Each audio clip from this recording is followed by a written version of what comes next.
Let's say it together. Slava Україні! Слава нації! Україна! Україна! Україна! Героям України тричі! My friends, we stand here and we continue to stand here to send the world the message of the Ukrainian people who are fighting for freedom, not only in Ukraine, but in the whole world. If Ukraine falls, Moldova will be next. That is certainty. If Moldova falls, NATO will be next. Because if the West shows itself as toothless, if the West shows itself as powerless to stop the Russian terrorist regime in its war against the Ukrainian people, then there will be no limits to the Russian atrocities that they will commit all over the world, not just in Ukraine, not just in Europe.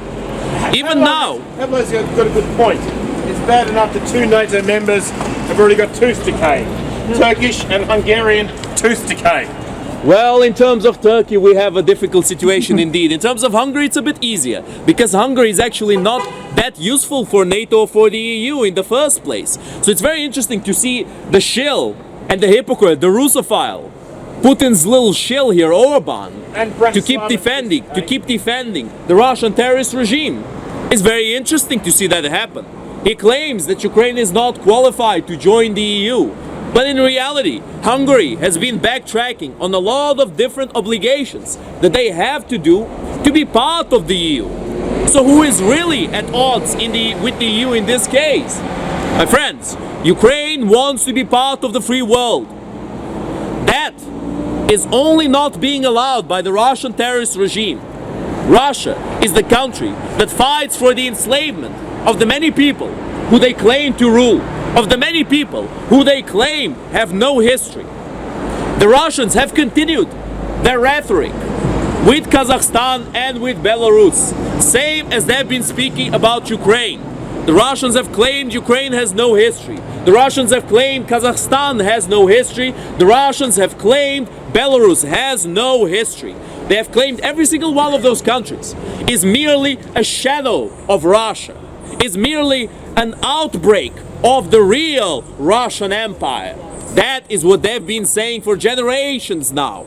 This is not something that has started with Putin.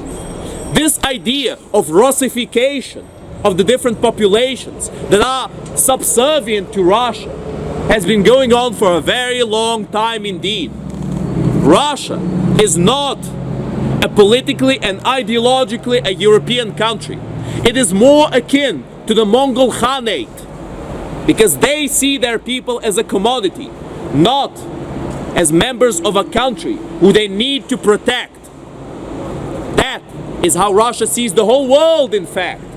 And if the Russian terrorist regime is allowed to expand, if it's allowed to take over more lands and more people, they will destroy and oppress those people also. That is certainty. They're doing it in sub-Saharan Africa right now, in their attempt of neo-colonialism, in Mali, Burkina Faso, Niger, and Sudan. All of these countries have a very heavy presence of the heavy-handed Wagner Group. And speaking of the Wagner Group, this is something that we mention very often in our rallies. Yevgeny Prigozhin is the best example of a very stupid individual who thought that negotiating with Putin would be a great idea.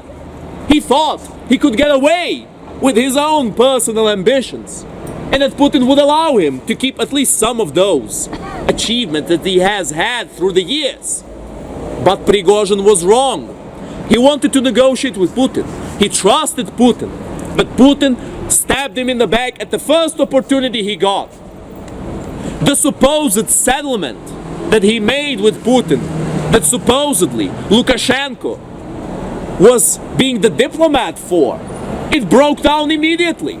At the very first few days that Prigozhin came back to Russia, at the very first few days that Prigozhin wanted to actually expand his influence in Russia and to continue recruiting from the Wagner Group, he got killed.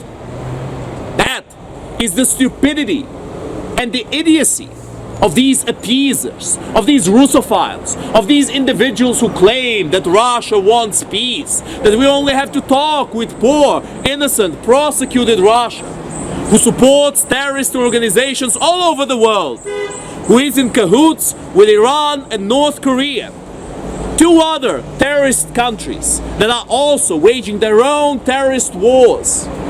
That is who we have to stop, my friends. North Korea, Russia, Iran are our immediate enemies. They have no questions about that. They don't have internal debates whether or not the West is their friend or foe. They do their absolute best to subvert the West and to level it with the ground, and then to move in and take over whatever ruins are left. That is how a terrorist regime behaves. They don't intend on bringing a better future for humanity or building up the earth, building up humanity to become better. They intend to be kings of ruins, a ruin of the size of the whole planet. That is what their ideology is. Arm Ukraine as you promised.